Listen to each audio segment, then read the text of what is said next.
Vamos a encender, vamos a encender la cámara, por favor, para tomar lista. Buenos días, profe. Buenos días, ¿qué tal? Buenos días, profe. Buenos días. ¿Quién era? José Luis y Santiago, creo, ¿no? Buenos días, profesor. Buenos días, Alanis.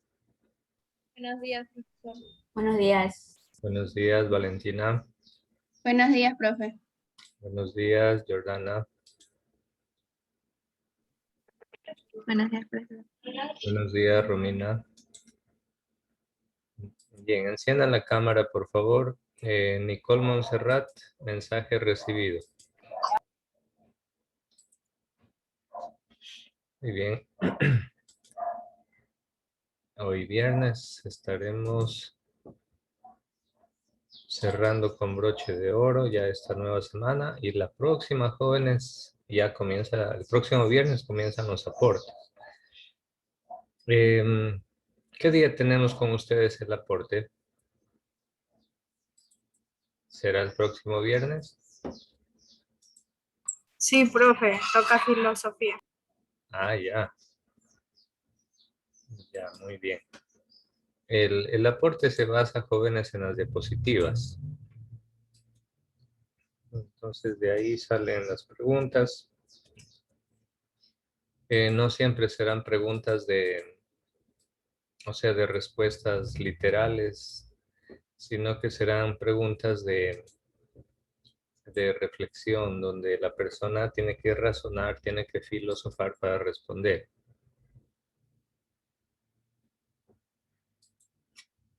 Bien, jóvenes, atención a la lista, por favor. Gabriel Alvarado. Presente. Listo. Cristel. Presente. Adriana. Presente. Yared. Alex. Presente, profesor. Listo. Saúl. Saúl. Ha faltado, ¿no? Thais. Presente. Listo. Elkin. William. Presente. José Luis. Presente. Luis Samir. Presente. Listo. Joel. Presente. Vanessa. Presente. Zaida. Ricardo. Zaida no está. Presente. Ricardo presente ya. Alan, Profe, diga. profe, Cárdenas, yo te iba presente, sino que no podía activar el audio, profe. Pero recién entraste, Cárdenas. Es que estaba en la computadora, pero se me cerró la sesión, profe. Por eso. Ya deja ver, ya te registro. Nicole. Presente, profe. Listo. Nehemías. Presente.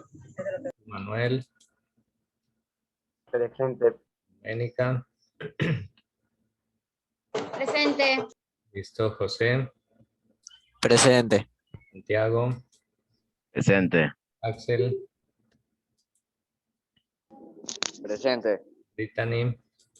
Presente. Elkin. Presente. Abel. Presente. Valentina. Presente. Jordana. Presente. Valentina Vega. Presente. Carlos. Presente. Romina. Presente. Listo. Alison. Alison.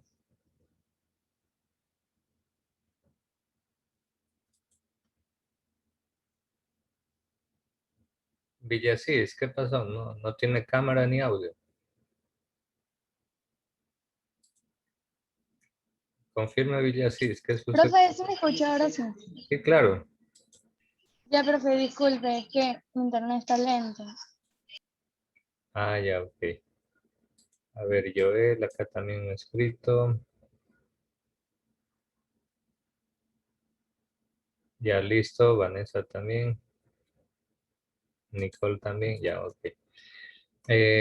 Zuleika Presente. y David. Presente. Presente por si acaso que estaba... David, hágame un favor. Ah, ya, David igual, sí. Sí, David, sí estás con asistencia, no te preocupes. David Mora, estuve revisando el modo. Presente, profe. Sí, escúcheme, David Mora, escúcheme. Estuve revisando, encienda la cámara. ¿Por qué no la enciende? ¿Qué pasó? Ya, ahí está, profe. Ya, gracias. A ver, Nehemías, Alex, ¿por qué apagan la cámara? Joel, acá solo Vanessa me está explicando la situación de la cámara. Bueno, Joel también. Y Allison, que ahorita dice que el internet. Profe, yo hablé con la Miss, profe, sobre la cámara, con mi tutora. ¿Y ahí qué pasa? ¿No tiene cámara? No, profe, sino que se me cayó el celular y la cámara no enciende. Ah, ya, ok, ok. Y ya, David Mora, ¿sí me escucha? David Mora. Dígame, profe, presente. Ya, escúchenme, David. Hoy ya nos pidieron pasar sus notas del año pasado, las evaluaciones pendientes, y yo revisé Edmodo y a usted le falta el examen del segundo trimestre de formación cristiana. Abra en este momento Edmodo y revisa mi materia. O sea, la materia del año pasado sería, ¿no? Formación cristiana de 10º A. Y según lo que veo ahí, le falta el examen del segundo trimestre. ¿O ya lo realizó en estos días?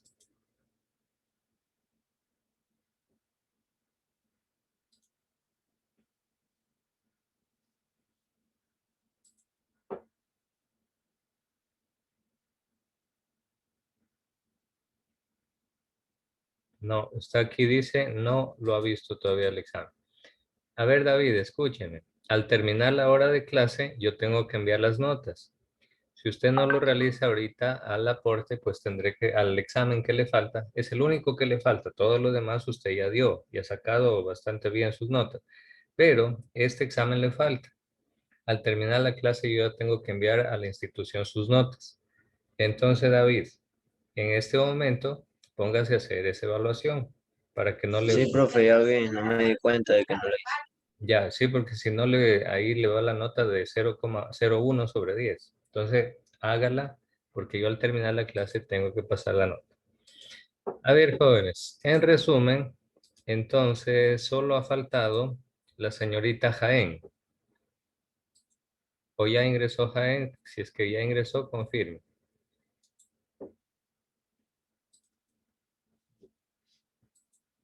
Ya, entonces la asistencia queda de esa manera. Solo falta la señorita Jaén. Bien, jóvenes. Los demás jóvenes, por favor, abran el modo y ahí van a encontrar una actividad que es un taller en clase que lo vamos a hacer ahora. Abran el modo y el primero que ya lo abra, avíseme si encontró la actividad. Profe, voy a apagar la cámara para entrar a Edmodo. Ya, ok. Profe, voy a apagar la cámara para entrar a este celular. Ok. Profe, ya tengo descargados los archivos. ¿Ya los tiene? Ya, perfecto. Son dos archivos, uno que dice una lectura sobre Pitágoras y los pitagóricos y en la otra están las preguntas para el taller, en el otro archivo. Ya, entonces ese es el documento que vamos a trabajarlo aquí en clase y lo vamos a ir haciendo conmigo, pero yo quiero que ustedes tengan abierto, bueno, los dos archivos para que puedan ir subrayando, pero sobre todo el archivo de las preguntas. Porque en ese archivo de Word donde están las preguntas, vamos a ir haciendo ahorita, vamos a ir explicando el tema, haciendo la lectura y a la vez usted debe ir resolviendo esas preguntas. De esa manera, usted no se va a tener que llevar tareas para la casa, sino que va a trabajar aquí.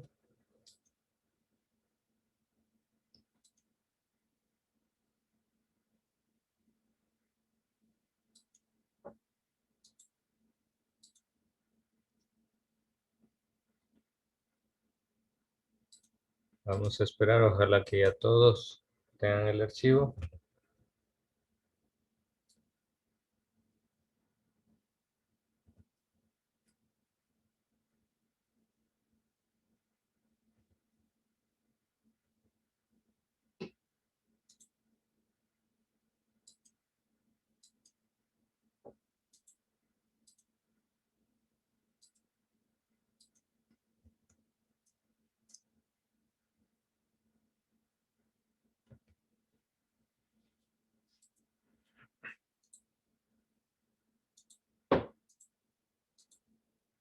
Bien, jóvenes, ¿ya lo tienen todos al archivo? Sí, profe. Ya, perfecto. Sí, porque no quiero que se me atrase. En el caso de David, primero realice la evaluación y después se iguala para que realice la actividad. A ver, aquí tenemos...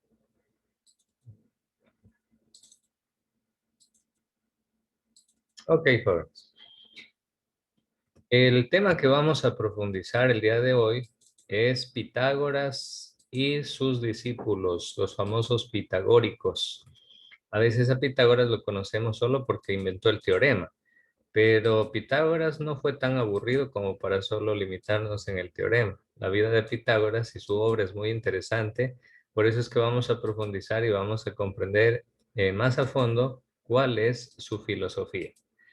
Y aquí tenemos el texto, entonces podemos ir leyendo juntos, o usted vaya leyendo también su documento y las cosas que no entienda, pues usted tiene todo el derecho de preguntar, de levantar la mano y preguntar, ¿sí? Muy bien. Y aquí de lleno, de entrada, usted ya tiene la primera respuesta. ¿Quién fue Pitágoras? ¿Cuándo nació Pitágoras? Aquí está. Nació en el 572 a.C. y murió en el 497. Es decir, vivió 75 años aproximadamente. Fue un gran educador. Aparte de eso, yo podría decir, Pitágoras fue matemático, fue filósofo, fue un hombre de religión, de espiritualidad, fue un gran profesor también.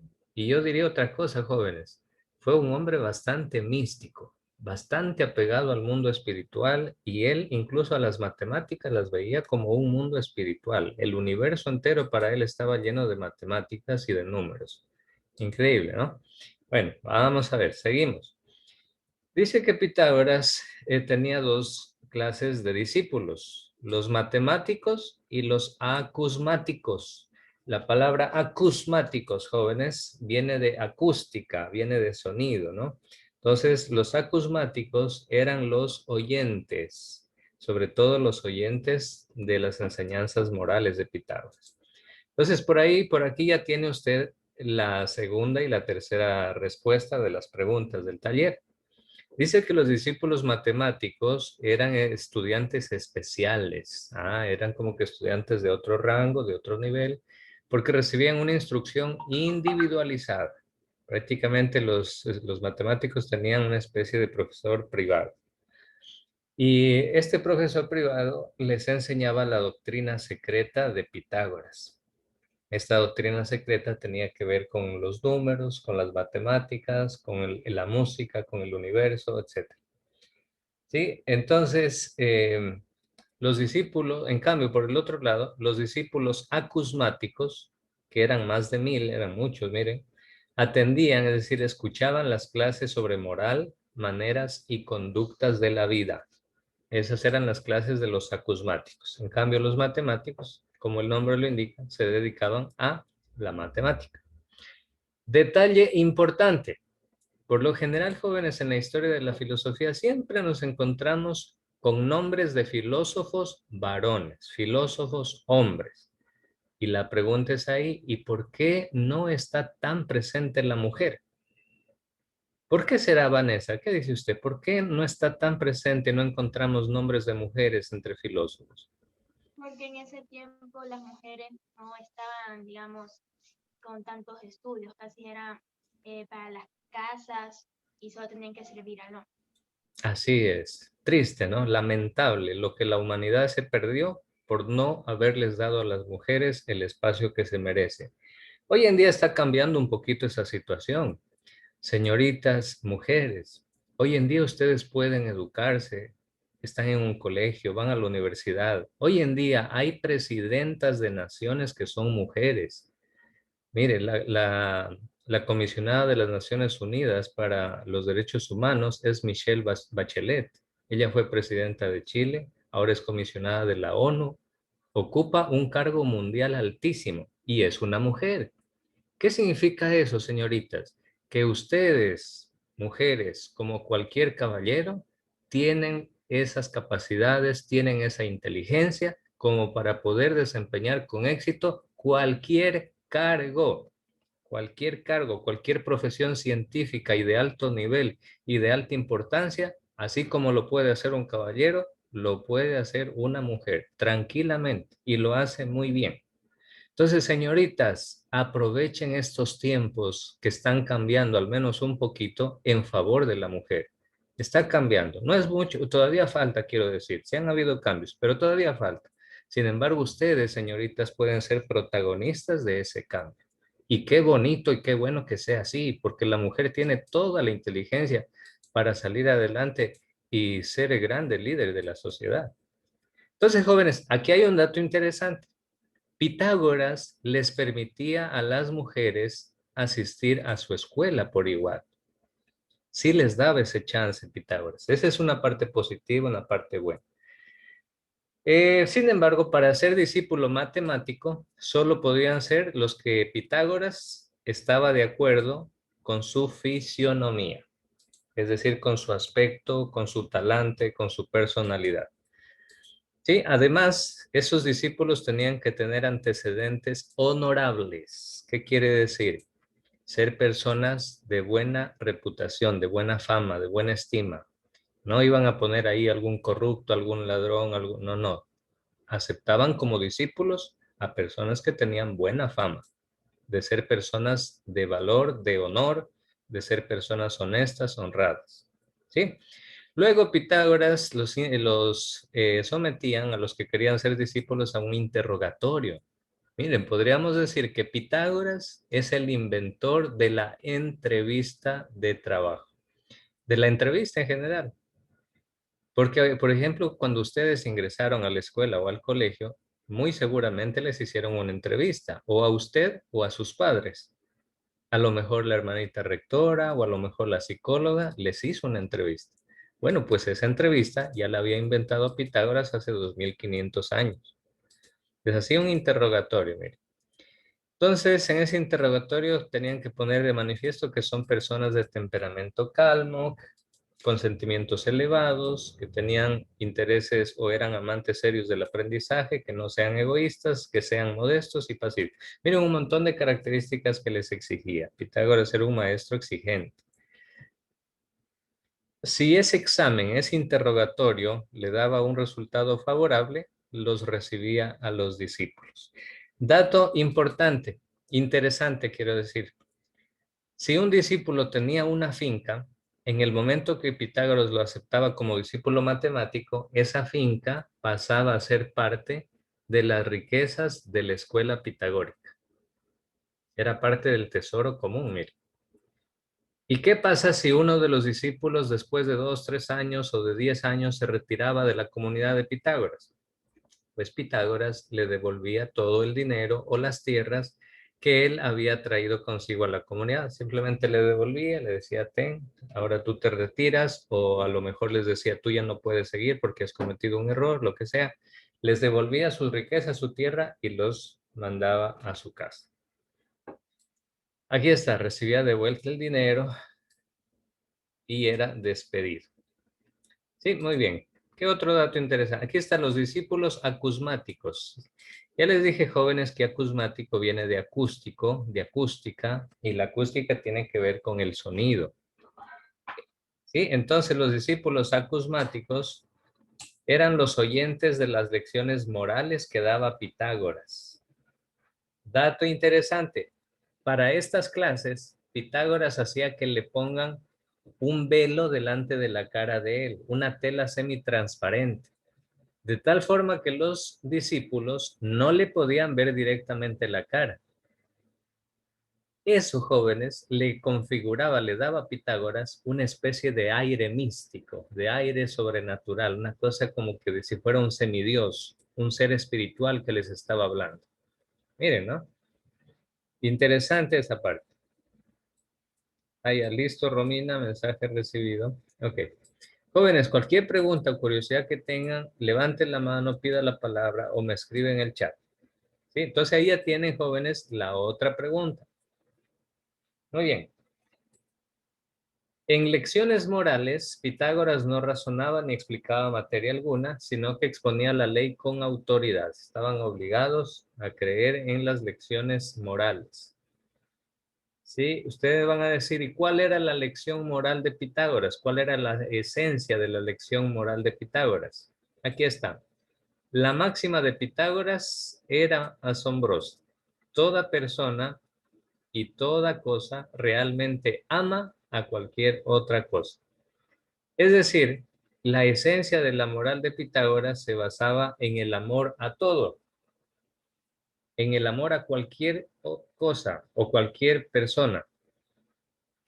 Entonces, fíjense, jóvenes, que ahí hay una relación entre Pitágoras y la enseñanza de Jesucristo. ¿Cuál es el mandamiento principal según Jesucristo? ¿Quién se acuerda? A ver.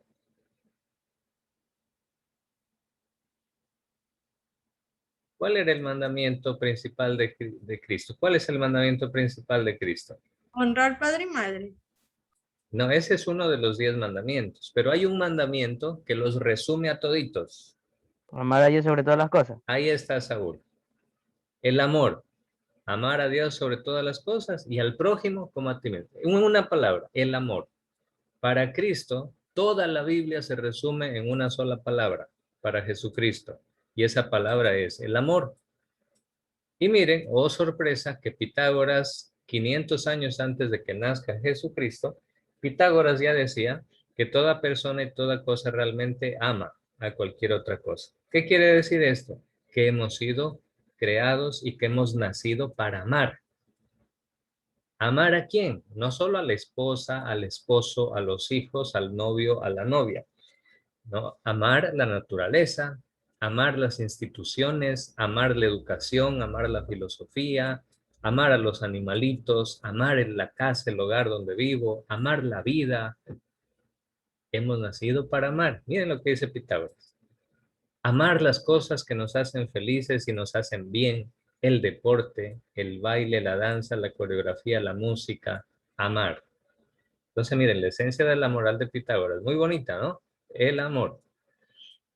Muy bien, otra cosa, ¿saben lo que les enseñaba Pitágoras? Pitágoras les enseñaba que toda vida humana es inspeccionada por la deidad.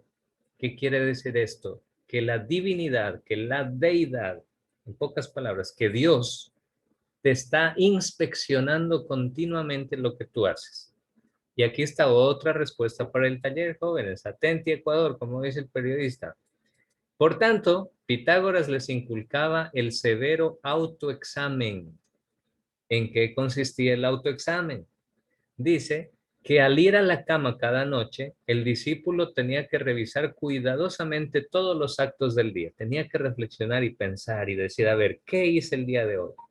Allá en la mañana, sí, hice cosas buenas, positivas. Ah, no, a media mañana me enojé con fulano, le levanté la voz, le grité una grosería y se resintió y quedamos mal como amigos. Bueno, entonces decía Pitágoras que había que hacer esa reflexión todas las noches sobre los actos que hemos hecho en el día y que el discípulo tenía que reprocharse seriamente por cada infracción, por cada acto malo, contra el gran principio de la concordia universal. ¿Y cuál era el gran principio de la concordia universal? Pues el amor. ¿Sí? En esa revisión de acciones propias también se practicaba con el propósito de fortalecer la memoria. Bueno, cada día antes de levantarse hacían algo similar. El discípulo tenía que comulgar consigo mismo antes de ocuparse en cualquier negocio o trabajo. Ojo con esto, jóvenes. Las virtudes distintivamente cristianas como templanza, castidad, etcétera, eran exaltadas fuertemente por Pitágoras. Pitágoras aconsejaba que no se debe tener relaciones sexuales, no se debería tener relaciones sexuales, y si los que son casados, pues ya son casados y es parte de su vida las relaciones sexuales, pero deberían abstenerse de ellas, sobre todo cuando van a dedicarse a estudiar y a filosofar. ¿Qué les parece estas enseñanzas de Pitágoras, joven? Él pregonaba y defendía la castidad. ¿Qué significa castidad? Significa abstenerse de tener relaciones sexuales. Eso ya proponía Pitágoras. Eso ya proponía Pitágoras, jóvenes. Y oh sorpresa, que Pitágoras, al parecer, según su historia, él no, él no tenía una esposa, no tenía una mujer. Era soltero y se dedicaba completamente al estudio, a la filosofía, a formar a los discípulos, etc., a las matemáticas. Así como Pitágoras, Jesús tampoco se casó, no tenía mujer. Lo que dice el Código Da Vinci, no sé qué, bueno, esa es otra versión de la historia, pero no es la versión bíblica. La versión oficial es la que está en la Biblia. Otro personaje, San Pablo, tampoco se casó y toda su vida la dedicó a evangelizar, a predicar, etc. Entonces, miren, los grandes personajes de la historia no siempre han sido casados. Hay grandes personajes que también han sido casados, por supuesto. Hay una pareja de científicos francesa, los esposos Curie, marido y mujer. Los dos ganaron el premio Nobel de física, me parece que era, o de química, no recuerdo bien. Pero ganaron premio Nobel los dos y eran esposos. Miren, increíble, ¿no? Entonces, jóvenes, Pitágoras aconsejaba abstenerse de tener relaciones sexuales para poder tener la mente lúcida, limpiecita, tranquilita y dedicarse a las matemáticas y al estudio. Sí, miren, ahí tenemos otro aporte de Pitágoras. Muy bien, vamos a la parte de Pitágoras y la religión. Hasta ahí, ¿a cuántas respuestas tienen? Hasta ahí ya tienen 4, ¿verdad? Ya tienen la mitad del taller. Muy bien, seguimos. Pitágoras y la religión. En la clase pasada, jóvenes, estudiábamos que Pitágoras fue hijo de un mercader, de un comerciante. Y como tal tuvo la oportunidad de viajar por muchos países, especialmente del lejano oriente. Pudo conocer, bueno, esto queda en el Medio Oriente, lo que es Egipto, Babilonia, pero se dice que también llegó a la India. Ese país del lejano oriente, la India, es un país excepcionalmente misterioso, jóvenes, hasta el día de hoy. Es un país recontra que mega poblado. De aquí en 100 años, el país más poblado del mundo ya no será China, será la India. Es un país que tiene más población que el continente americano enterito. En un solo país está metida más población que en todo el continente americano. Pónganse a pensar eso. Es un país increíble. Increíble, jóvenes. Y es más increíble porque es un país lleno de misterio, lleno de un mundo espiritual y un mundo sobrenatural donde quiera que usted vaya en la India.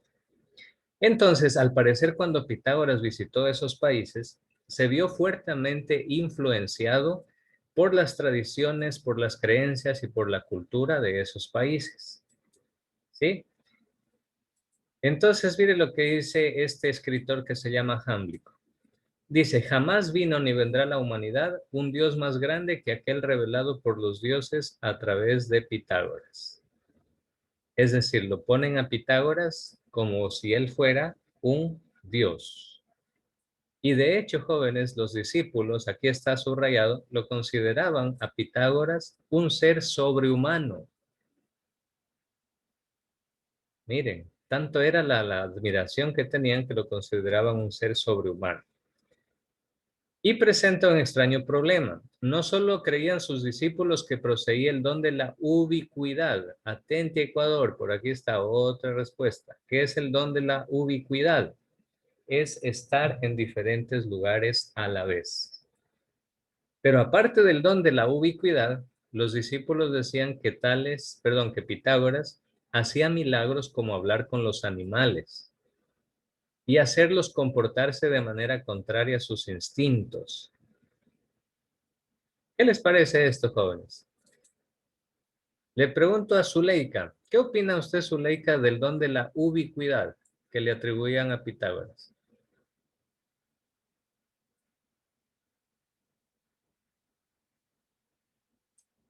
¿Qué dice usted? ¿Sí será posible eso o no será posible?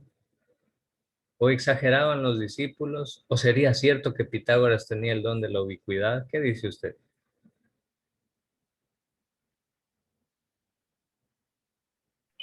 Creo que exageraban un poco porque no era un dios exactamente, pero sí más o menos ahí. ¿Usted cree que sí tenía o no tenía el don de la ubicuidad? Que no. Ya, Zuleika dice que no. ¿Qué dice Valentina Vega?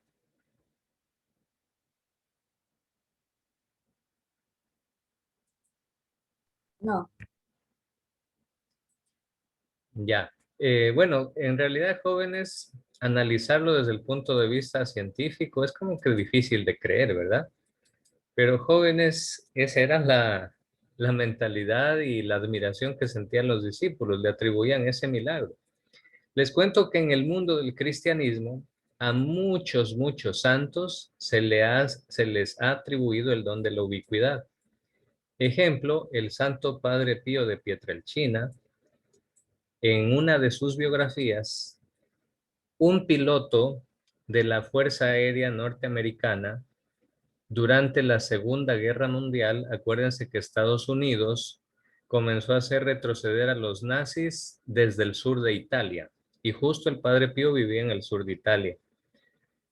Entonces, un militar de la Fuerza Aérea de Estados Unidos, sobreviviente de la Segunda Guerra Mundial, narra en ese libro que cuando él iba dirigiendo un grupo de bombarderos estadounidenses que iban a soltar bombas sobre unos pueblos y unas ciudades italianas, porque en esas ciudades había muchísimos nazis alemanes, ese militar dice que delante del avión en pleno vuelo, en la atmósfera, se le apareció un rostro gigantesco de un hombre barbado y con una capucha, y le decía: detente, no sueltes las bombas en este pueblo. Y dice este piloto que le entró mucho miedo al ver a ese hombre barbado y encapuchado en las nubes, veía el rostro, ¿no?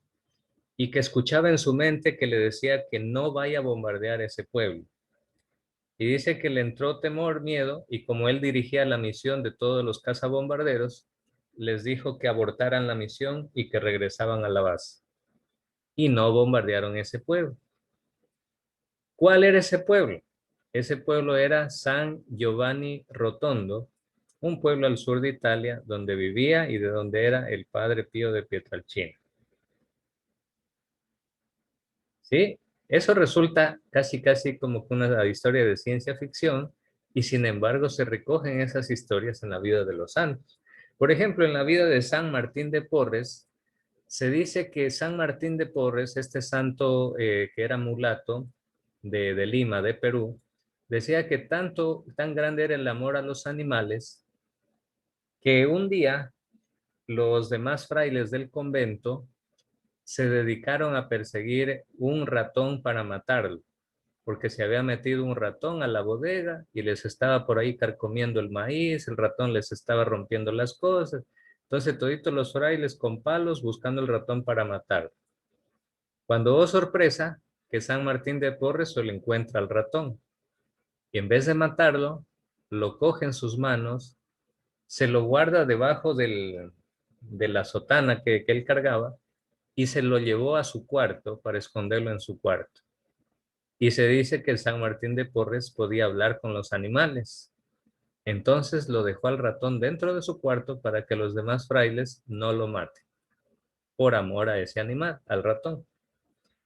Luego hizo entrar un gato.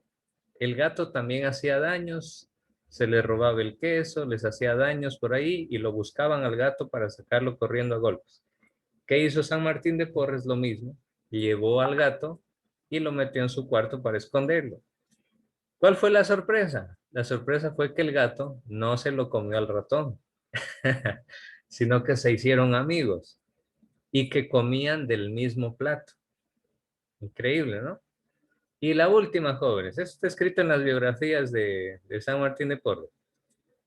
Un día, una vaca se metió al huerto del convento y les arruinó todas las cosechas. Les pisoteó las plantas, les dañó las cosechas a los sacerdotes, a los frailes, y todo el mundo enojadísimo, buscando la vaca para caerle a palos.